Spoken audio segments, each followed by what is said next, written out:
Hola, ¿qué tal? Muy buenos días. Soy el doctor Javier Hernández. Aquí estamos con el doctor Luis Orobio. Estamos en el Hospital Costamed Tulum y vamos a platicar sobre un tema pues muy común para nosotros, lo que es la llegada de fracturas por accidentes automovilísticos o más particularmente en accidentes en motocicleta. Muy buenos días, Luis. Hola, ¿qué tal? ¿Cómo Buenos estás? días. Gracias por la presentación. Sí, efectivamente soy el doctor Luis Orobio Santiago, médico especialista en urgencias. Laboro orgullosamente aquí en el Hospital Costamed Tulum. Y ese tema que abordas es interesante y frecuente. Interesante en el sentido de que pareciera que transportarnos de un lugar a otro es algo que no tiene mayor problema. Dices, voy aquí a la esquina, a la tienda, lo que sea, y resulta que no llegas porque algo pasa, ¿no? Ya sea que alguien te atropelló o simple y sencillamente había un bache nuevo y Aquí ni hay, ¿no? sales exactamente. Casi no hay aquí en Tulum. Disparado o lo que fuera, ¿no? La situación, la comento que parece algo muy sencillo, es porque sabemos que debemos utilizar, desde que uno toma un vehículo, que sea cual sea una moto, sea una bicicleta, sabes que existe protección, un casco, a lo mejor un chaleco, a lo mejor unos pantalones, a lo mejor unas botas, pero es todo ese ritual. Dices, pues voy aquí cerca, o ¿qué puede pasar? Exactamente, ¿qué puede pasar? Soy precavido, etcétera. Y muchas ocasiones esto no pasa. Y aquí aparte existe otra situación. Mucha gente que nos visita va y renta una moto y pues no están familiarizados con cómo maneja la gente, no están familiarizados con las calles, no están familiarizados con el vehículo, y obviamente puede ocurrir algo malo, y a veces ocurre. Entonces llegan aquí con nosotros, a veces los trae la ambulancia, a veces llegan por propio pie, dependiendo de la magnitud del accidente, y es donde ya interviene uno, ¿no? Sí, claro. Ayuda, lo revisa, verifica qué tiene. La mayoría de veces pues están lastimados de X partes de todo el cuerpo, o en algunas en específico. Principalmente pues se lesionan las de extremidades. Si se han atropellados es las rodillas, los tobillos, o si caen pues son los brazos, la cabeza. Puede ser todo, desde alguien que sufre algo ligero hasta alguien que prácticamente puede llegar a perder la vida. Y una vez que ya llegan con nosotros, los estabilizamos, les damos analgésicos, los revisamos, les tomamos radiografías, y en casi todos los casos solicitamos tu intervención, ¿no? Que en este caso es el que nos ayuda y nos saca de toda esta maraña de incertidumbre, que dice, ¿qué tiene? ¿Qué le pasó? ¿Si está fracturado? ¿No está fracturado? Si está fracturado, ¿qué le voy a hacer? Ahí es donde tú nos ayudas, ¿no? Sí, así es lo cotidiano de acá. Mínimo unas 2-3 veces a la semana nos llegan unas fracturas o lesiones por un accidente en motocicleta. Y pues es lo común, ¿no? Como dices, empezamos con el chequeo desde la puntita del pelo, heridas, contusiones, si perdió la conciencia, o si llevaba casco, no llevaba casco, qué tipo de, como tú dices, el chaleco, ¿no? Que viene con varias protecciones, protección del pecho, los brazos. Aquí lo más común es que nos lleguen, pues ahora sí, fracturas de tibia por accidentes en motocicleta o lesiones directamente en el pie, ¿no? Ya nos han tocado varios lesionados donde el parachoques o la defensa pega directamente en el pie y el pie se deforma de una manera impresionante, ¿no? Tanto que tiene que pues ser reducido en ese momento. Y bueno, pues entonces normalmente lo que le pedíamos son radiografías, y ya dependiendo obviamente la zona del impacto es lo que revisamos, ¿no? Ya posteriormente, después de ver la radiografía, vemos obviamente si es quirúrgico, si es conservador, si requiere una reducción o alguna ferulización, y se maneja conservador y a su casa, ¿no? Es muy raro, ¿no? Que una fractura o una lesión ahí de motocicleta que se maneje conservador, porque sí, a veces son lesiones bastante complejas, ¿no? Es muy difícil que venga reducido o alineado, y después de un accidente en motocicleta, que normalmente son impactos de alta energía. van a 40, 50 kilómetros por hora y pues, al momento de recibir el impacto se multiplica, ¿no? Porque es la fuerza del carro más la fuerza de la moto, se multiplica y el que la lleva es ¿cómo se llama? El que manejaba la moto, ¿no? El que maneja la moto. Entonces, pues sí hemos tenido un caso, por ejemplo, ahorita muy reciente, un paciente que tuvo una fractura diaficiaria de tibia, o sea, a la mitad. La diáfisis, bueno, la tibia se divide ahí en varias secciones, metafisis, diáfisis y epífisis, ¿no? La epífisis es normalmente donde está la articulación entre un hueso y otro, metáfisis es la copita, ¿no? La transición entre la diáfisis, que es la parte circular y más dura, la metáfisis es como la transición entre la epífisis y la diáfisis, ¿no? Eso es algo, normalmente las diáfisis es donde siempre encontramos ahí los problemas de las fracturas. Y bueno, en este caso del paciente tuvimos una fractura de fémur y de tibia, ¿no? Fue un caso complicado donde algo que se llama rodilla flotante. La rodilla flotante es cuando el hueso proximal tiene una fractura y también el distal. Entonces es cuando la rodilla, pues obviamente no tiene ni sostén arriba ni sostén abajo. Es un problema complicado, pero pues bueno, gracias a Dios hay una solución muy acertada, que es los clavos centromedulares. Ya los huesos largos, la verdad ya no es como antes era como que muy difícil. Antes, no sé, estamos hablando de los años 80, era muy difícil arreglar este tipo de huesos porque no se seguía una instrucción mecanizada. Ahora ya tenemos varias instituciones a nivel internacional, por ejemplo la AO, la CECOT, que tienen la meta de ofrecer tratamientos estandarizados dependiendo el hueso, dependiendo el mecanismo de lesión y dependiendo también el principio biomecánico que buscamos seguir para poder llegar a la consolidación de la fractura. En el caso de las diaficiarias, por ejemplo, cuando tenemos trazos transversos, lo mejor, si tenemos un hueso largo, le mete un clavo centromedular, y el trazo ahorita, por ejemplo, con este paciente que presento en particular, es que tenía 2 trazos transversos, tanto arriba como abajo. Entonces eso nos puede dar la oportunidad de poner a caminar al paciente de manera más temprana, y sobre todo ahí se realiza algo que, si es un trazo transverso, se realiza la compresión. Cada vez que camina este paciente, se realiza la compresión de la fractura y eso mejora su mecanismo de consolidación. Tiene aproximadamente 2 meses de la fractura y él ya desde hace 2 semanas está deambulando. Oh, qué bien. Y eso mejora bastante. O sea, ningún fémur, si yo le pongo una placa, ningún fémur a las 4 semanas después de la fractura ya operado está caminando, porque las placas se fatigan y se rompen. Pero el clavo centromedular, al seguir el eje mecánico, nos permite que deambulen más pronto, mejora la rehabilitación y mejora sobre todo también el pronóstico del paciente, ¿no? Ya es que luego, si los manejamos mucho tiempo en cama, ahí se quedan rígidos y empiezan otras complicaciones, ¿no? Sí.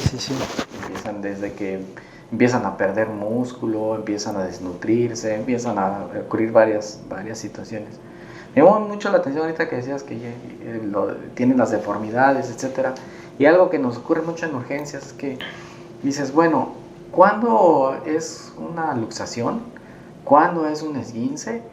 ¿Cuándo está fracturado? Porque a veces el paciente llega y quiere saber todo eso. Uh-huh. Y entiendo que uno de manera clínica, o sea, revisando, nada más viendo, uno debe saber varias, cuáles, en qué viene cada uno y cuáles serían las complicaciones o qué pasa si no lo manejo rápido o puedo esperarme o no.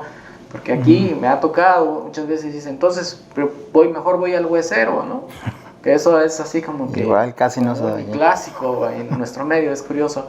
Entonces, espérame, tienes una luxación y necesito reducirte, o ¿sabes qué? Es una fractura y aquí se ve una heridita, puede ser una fractura expuesta. En este caso, ¿cómo pudiéramos hacer Un análisis, fácilmente ¿no? decir, híjole, ¿qué hago, no? Y cómo me puede ir. Muchas veces, por ejemplo, lo que mencionas es muy importante. El checar al momento de que llega el paciente que no pierda la función. A veces me ha tocado, por ejemplo, pacientes que de repente, desde uno que llegan y los observa, el paciente hace ademanes. Entonces eso a mí me gusta mucho, antes de así meterles mano o antes de decir cualquier cosa, siempre ver cómo platica el paciente. Aquí hago unas maniobras en la consulta. A ver, joven, quítese la camisa.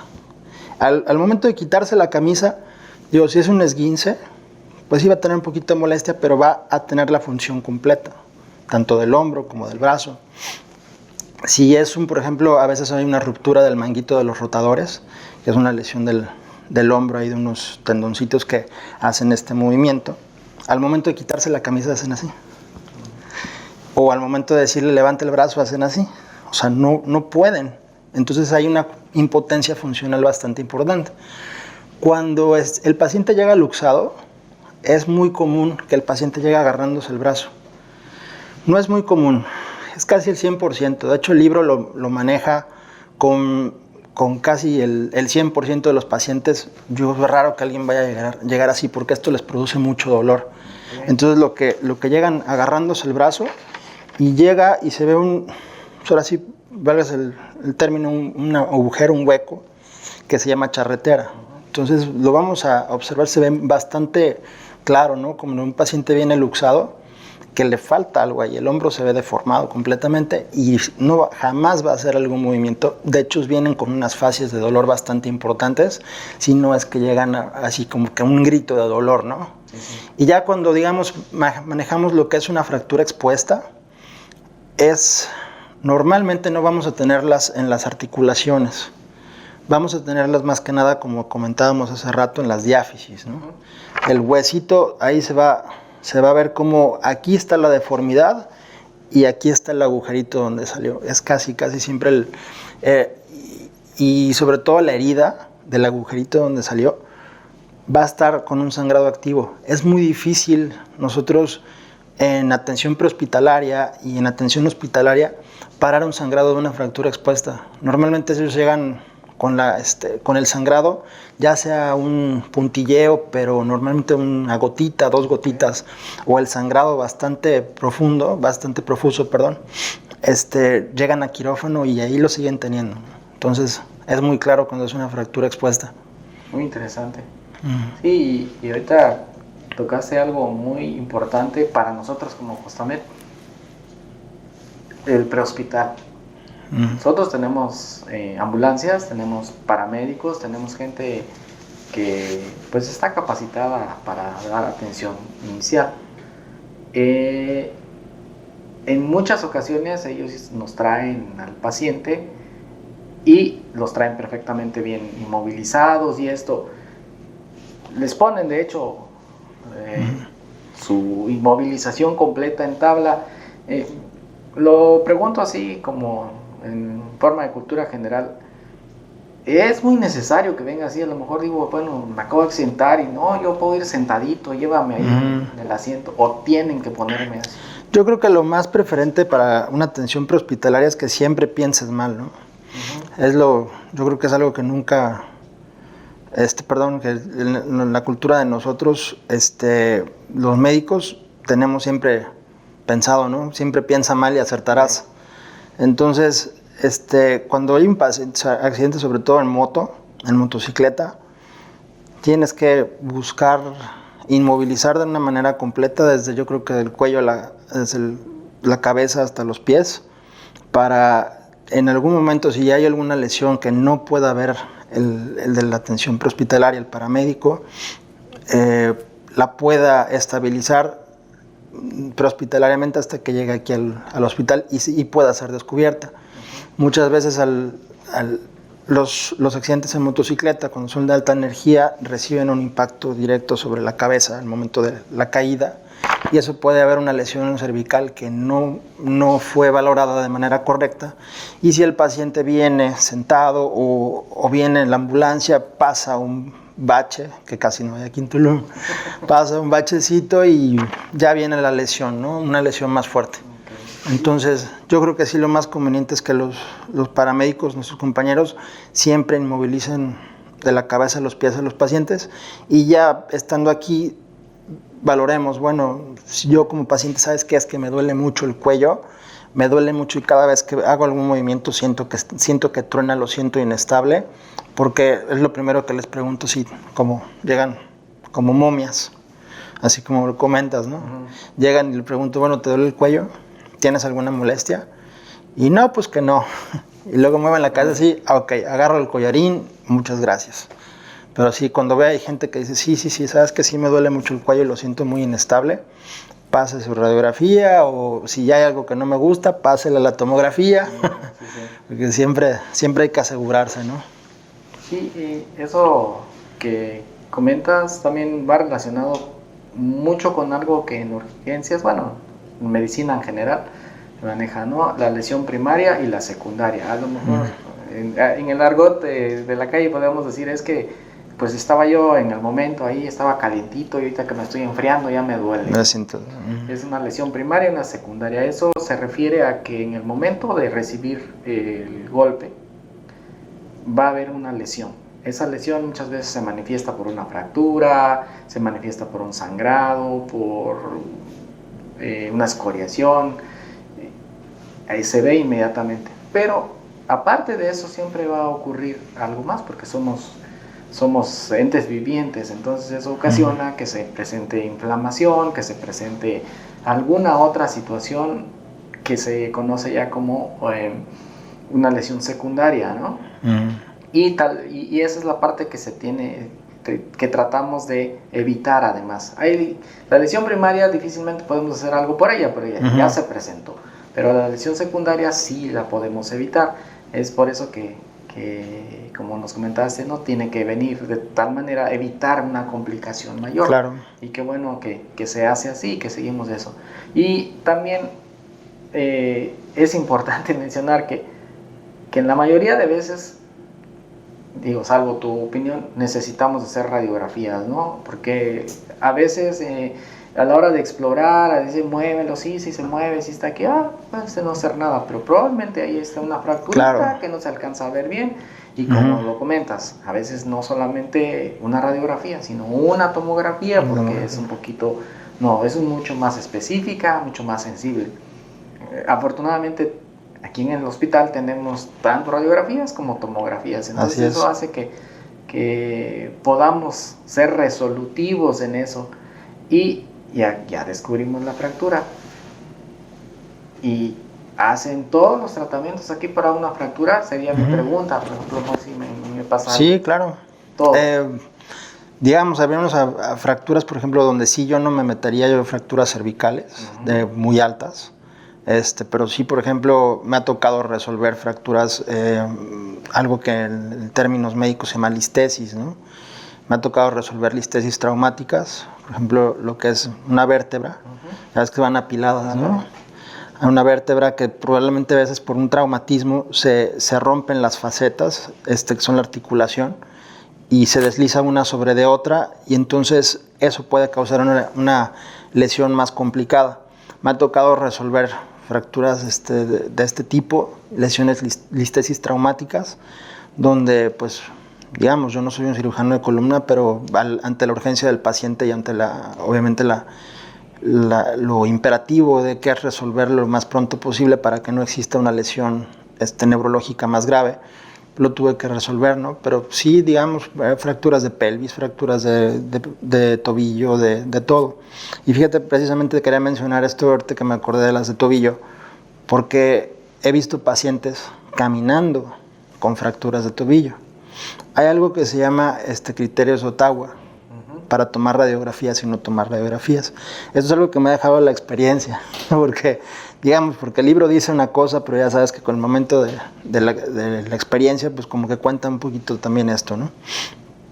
Pacientes que, por ejemplo, llegan caminando, el criterio de Ottawa nos dice que si el paciente no puede caminar más de 4 pasos, se toma radiografía.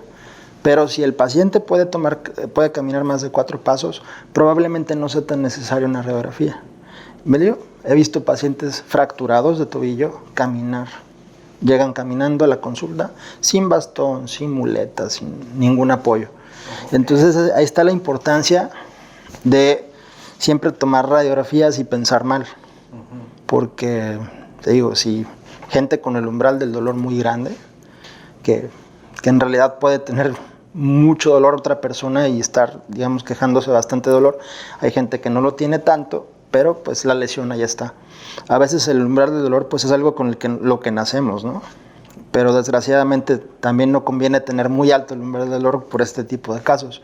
Se pueden ir fracturas o alguna lesión más importante, se pueden pasar por alto porque no que el paciente viene caminando, ¿no? Entonces, sí, pues sí, se obvian muchas veces, dices, no, pues velo, va caminando, yo creo no tiene nada, ¿no? Ajá, y ahí está la fracturita. Y lo que dices es importante, el umbral del dolor o el hecho de que a lo mejor en ese momento está alineado, está todo bien y conforme pase el tiempo esto va a ocurrir en un problema.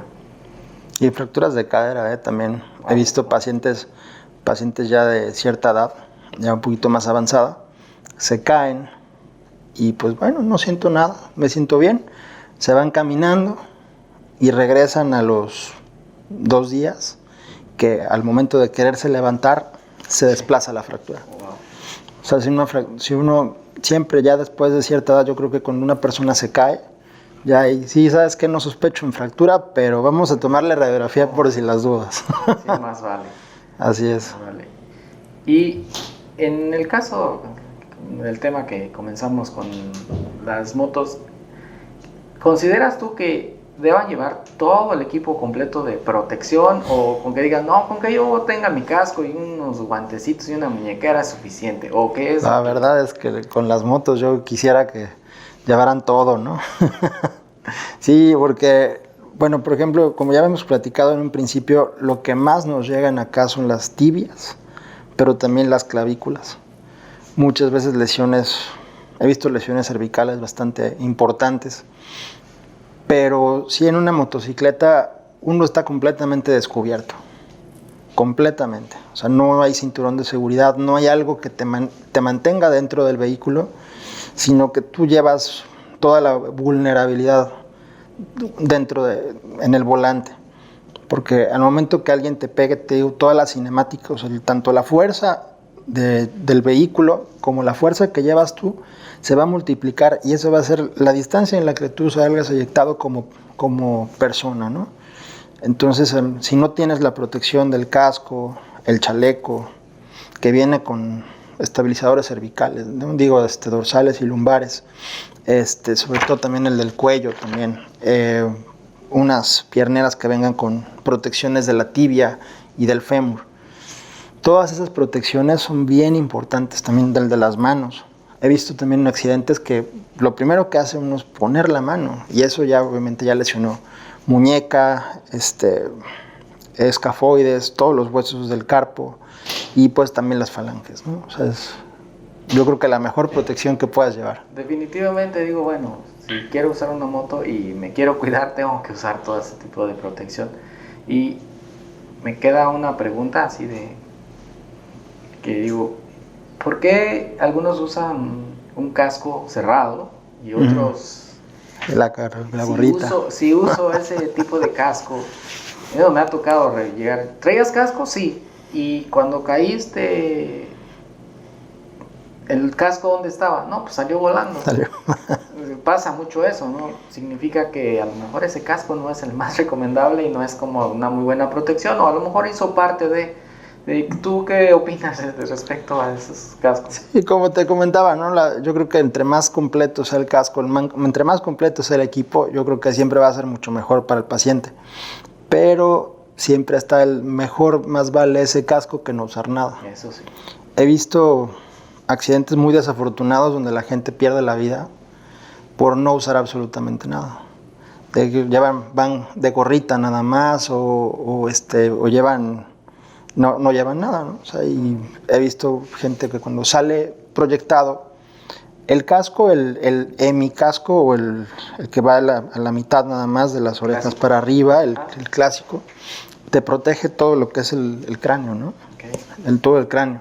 Entonces al momento de tú caer, solamente a veces las cinemáticas son tan fuertes, tienen tanta fuerza los accidentes que no te da tiempo ni meter las manos. Afortunado el que mete las manos y se rompe las manos completamente, pero la cabeza está íntegra si no llevan casco. Pero la mayoría de la gente da vueltas tanto que en cualquier momento se golpea en la cabeza y no, créeme que hay gente pues que se tiene un traumatismo craneoencefálico grave, ¿no? Sí. Entonces más vale el casquito chiquito, el que no cubre nada, pero que ahí está en caso de que se golpee en la cabeza, a que no traiga nada. Y entonces nada más es ajustarlo bien para que no vuele antes, Sí, antes de la caída. tienen unos ajustes acá que se colocan y pues más vale, ¿no? Que traiga eso. Y luego ya llega el paciente, ya lo trataste y todo, y una parte que me gustaría comentar es que aquí nosotros también tenemos servicio de rehabilitación, ¿no? Ándale. Es una parte muy, muy importante, interesante, que complementa ya el tratamiento de quien desafortunadamente pues tuvo un accidente. Sí, el licenciado Emilio Solís y yo hemos hecho una muy buena mancuerna. La verdad es que yo me sentía muy desprotegido antes de que llegara el licenciado Emilio. Pues ahora sí que me daba la tarea de o yo rehabilitar a mis pacientes o mandarlos a una institución acá, a no decir marcas, a mandarlos a una institución pública aquí que daba servicios en el pueblo o daba, no sé ahorita en qué estatus administrativo estén por la pandemia, ¿no? Pero desde que llegó el licenciado Emilio, la verdad es que he tenido un apoyo impresionante, ¿no? Ya para que todos mis pacientes puedan recobrar su vida normal y pues llevar, no sé, su recuperación lo más pronto posible. Yo he tenido pacientes que, bueno, afortunadamente algunos hasta internacionalmente, ¿no? Se han ido a rehabilitarse, ¿no? Porque hay gente que tiene el poder adquisitivo para hacer eso, pero la gente que no tiene, la gente que le padecía, pues obviamente acá tuvieron bastante difícil llegar a su rehabilitación completa, aunque sí lo han logrado, ¿no? Pero... Y yo sé que tú no lo vas a decir, digo, porque por obvias razones, pero me ha tocado ver que todos tus pacientes quedan muy satisfechos con el tratamiento y aparte se ven, es alguien que lo recibí yo ahí prácticamente con múltiples fracturas o que caminando o saliendo de la rehabilitación, y eso pues es bastante agradable, digo, para los que nos dedicamos a la medicina, saber que esa persona estuvo en las condiciones en las que dices, híjole, esto es crítico, y ya verlos, como dices, recuperando gradualmente su Muchas vida. gracias. No, sí, ¿no? gracias. Las cosas y no sé si quieras comentar algo ya para... Sí, la verdad es que yo creo que para terminar es para mí, híjole, muy, muy satisfactorio el casito ese que tuvimos, ¿no? Que yo me entero hace poco que ya está jugando fútbol en la playa. Wow. Así yo de haber saber de ese caso y al verlo y al pensar en algún momento amputarlo, se le da la oportunidad y se realizan todas las cirugías posibles, digamos 30 y tantos días aquí de internado y pues con las complicaciones que conllevaban, pero al final que enterarte que tu paciente está jugando fútbol en la playa es algo que es muy satisfactorio. Es toda la razón. Que se quedan aquí y dices, wow, creo que ya sé por qué estudié medicina, ¿no? ¿Por qué me gusta estar aquí? Pues sí, bueno, pues a mí me gustaría mucho que la gente tomara en cuenta que algo que puede ser muy simple como transportarse en un vehículo, así a veces sea a baja velocidad, uno no puede tener el control sobre todo, y lo mejor que puede hacer uno es tener toda la prevención posible para evitar en un momento dado que pase algo, pues tener complicaciones que después lamenta uno el resto de su vida. Claro, tienes toda la razón. Sí, he tenido hace una semana, un paciente igual que tenía su chamarra, su chamarra con las protecciones indicadas y dijo, no la voy a llevar. Y ya, pues aquí estuvo. Desgraciadamente por pensar que unos minutos, ¿qué me puede llevar ponerme una chamarra, no? Unos 10 segundos, 20 segundos, yo creo que ha puesto su vida en pausa para, no sé, estar unos 6 meses, porque sí tuvo unas fracturas muy fuertes, unos 6 meses en recuperación. Yo creo que 20 segundos de tu vida en ponerte una chamarra, en ponerte protecciones, no se comparan con estar 6 meses metido en un hospital o 2 meses en un hospital, pero después no volver a caminar hasta dentro de 6 meses. O sea, yo creo que es algo que tenemos que valorar todos, ¿no? Sí. Si vamos a usar una moto, aunque sea aquí, pero llevar siempre las protecciones necesarias. Ok, bueno, pues muchas gracias. Pues las últimas recomendaciones son esas, ¿no? Siempre llevar protecciones y estar siempre alerta, ¿no? De cómo maneja luego la gente y estar siempre pues a la expectativa de lo que pueda suceder. Muchas gracias a todos. Si por alguna situación pues llegan a tener algo, recuerden que pues somos la mejor opción que puedan tener. Tenemos un equipo completo, tenemos estudios de gabinete completos, tenemos especialistas, rehabilitadores. Prácticamente la atención que les vamos a dar va a ser de muy alta calidad.